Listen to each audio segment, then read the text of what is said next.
Ini posisi apa namanya tadi malam ya. Jadi ada 34.000 pendownload Desa Wisata Nusantara. Tentu saja targetnya tidak seperti ini. Kalau pendamping saja 34.000, apa namanya, di internal Kementerian Desa ada 3.000 dan pendamping 34 plus di luar, dan yang penting di luar.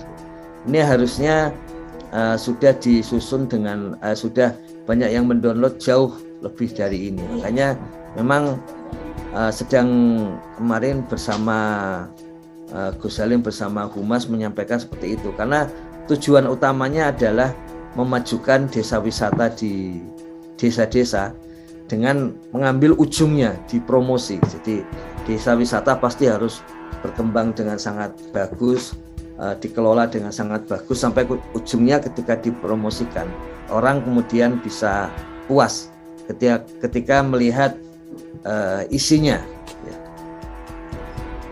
Kalau kita lihat perkembangannya pada saat ini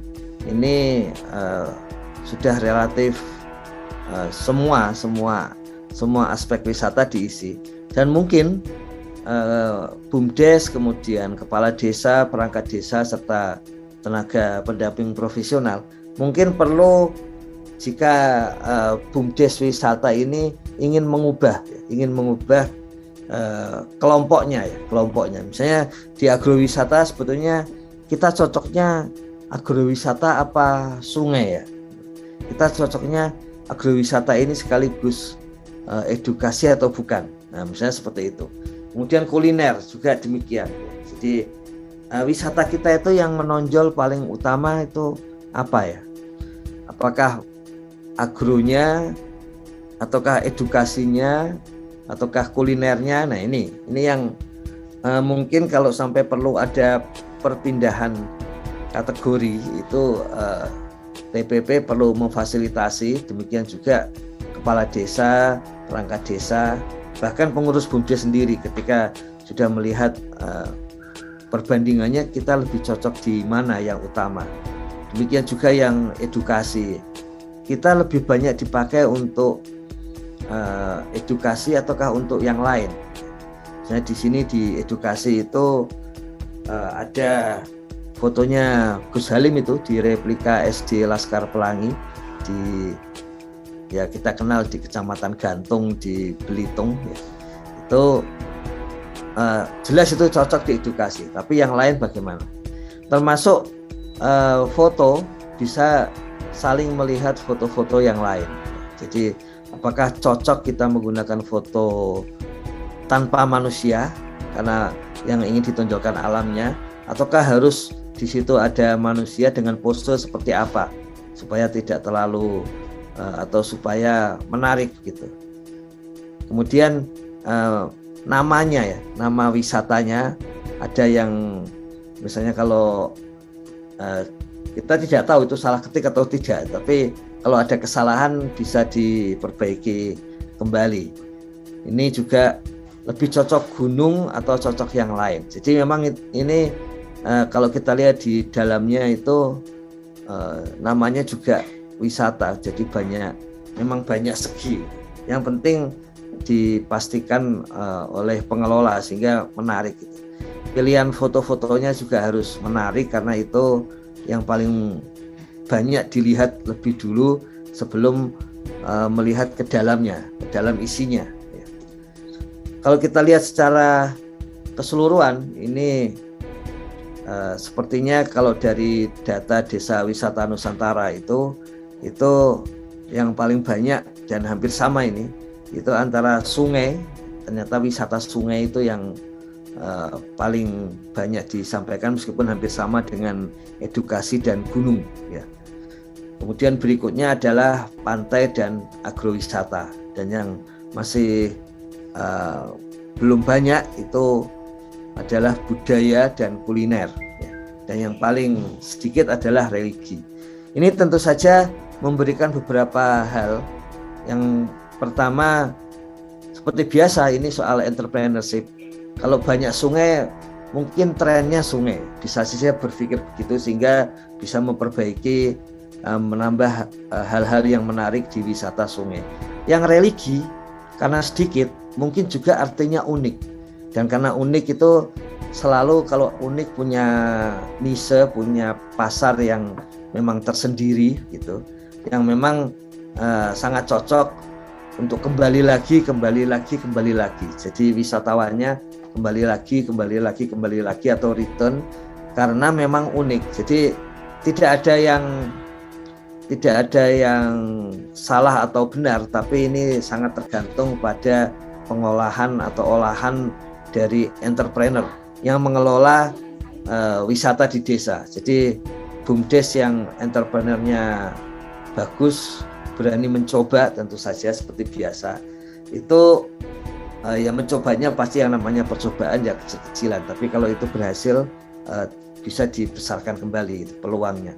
Nah ini jadi melihat data-data seperti ini, kembali Gus Koco pernah ingatkan cara kita membacanya menjadi penting, terutama kalau kita entrepreneur atau pendamping atau kepala desanya ingin mendukung BUMDesnya, apa yang harus dilakukan dengan kondisi atau data seperti ini. Nah, kita lihat kalau di dalam Play Store ya, karena ini masih ada rencana yang sudah mulai siap untuk versi 2.0.0 ya. Nanti setelah itu muncul di Play Store, maka kemudian akan dimunculkan di App Store. Nah, satu hal yang penting tadi Gus Koco sudah sampaikan, ini defaultnya memang aku membagikan wisata dari aplikasi Desa Wisata Nusantara. Nah, nanti kalau default ini perlu diperbaiki, saya kira benar itu. Plus bahwa kalau ini sebetulnya bisa ditambahkan khusus yang desa kita, jadi menambahkan itu. Nah, supaya lebih banyak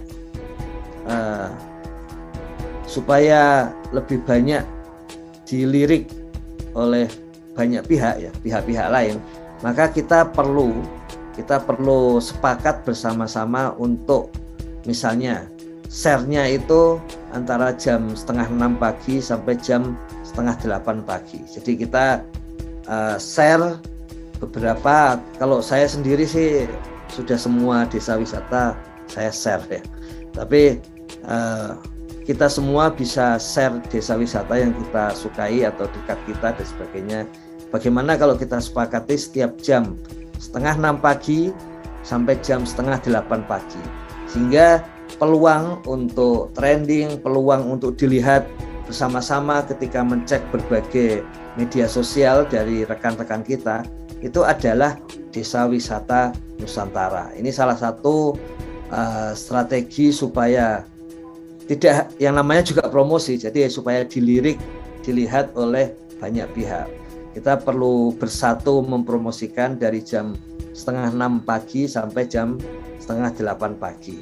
Ini contoh dari rekan-rekan yang sudah mempromosikan ya. Dan di tempat kami untuk Twitter misalnya selalu diberitahukan selama sejam terakhir ini berapa yang men-tweet tentang Desa Wisata Nusantara ya.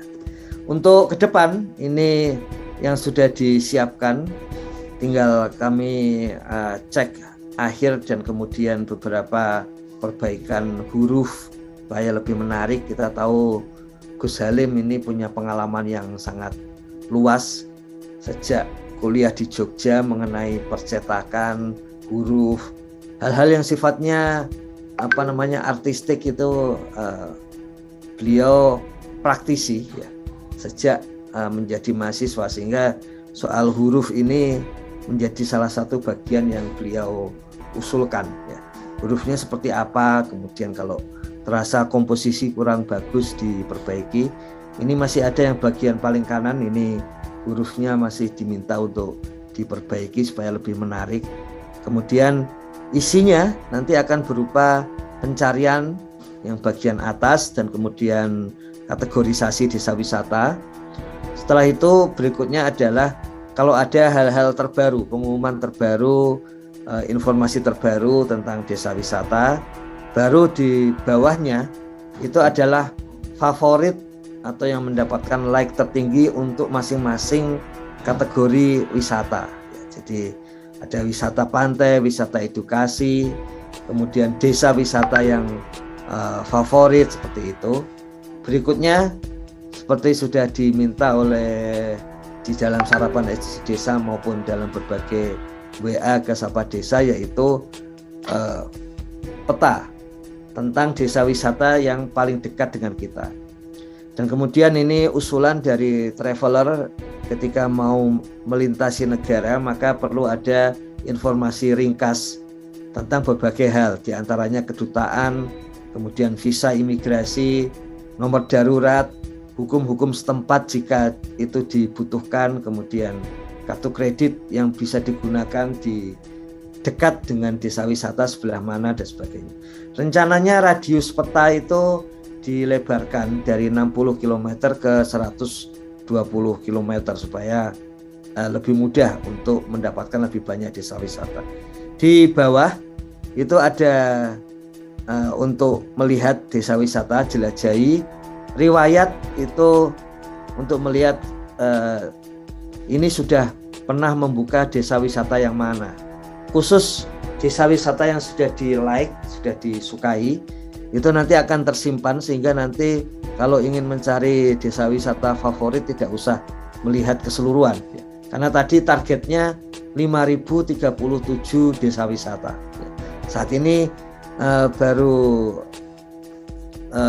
500-an, 400 sekian yang mendaftar tadi dan baru 200 sekian yang masuk. Kenapa 200 sekian yang masuk? Artinya sudah mengisi isian dari desa wisata Nusantara plus foto-fotonya yang menarik ya. Nah itu kalau itu disukai maka tidak harus mencari dari 200 itu, tapi yang paling cocok yang mana yang sudah dipilih. Sama seperti kalau kita memilih barang di e-commerce gitu, dari jutaan barang kita mencari yang cocok, kemudian kita klik like supaya nanti ketika ingin membeli itu hanya melihat yang like saja. Ini juga sama. Kalau kita suatu ketika ingin ke desa, ada perjalanan nanti rencana pulang kampung begitu, maka dicari yang dekat kampung kita cari like gitu. Kemudian nanti semua yang like akan muncul di bawah itu untuk cek disukai ya. Kemudian ulasan, karena ulasan ini satu hal yang sangat penting di dalam masa posmo seperti sekarang ini. Orang tertarik dengan ulasan sebelum untuk mencek langsung ya. Dan terakhir ini profil kita. Kalau kita membuat ulasan disukai enggak, tapi riwayat dan ulasan itu kita akan melakukan itu.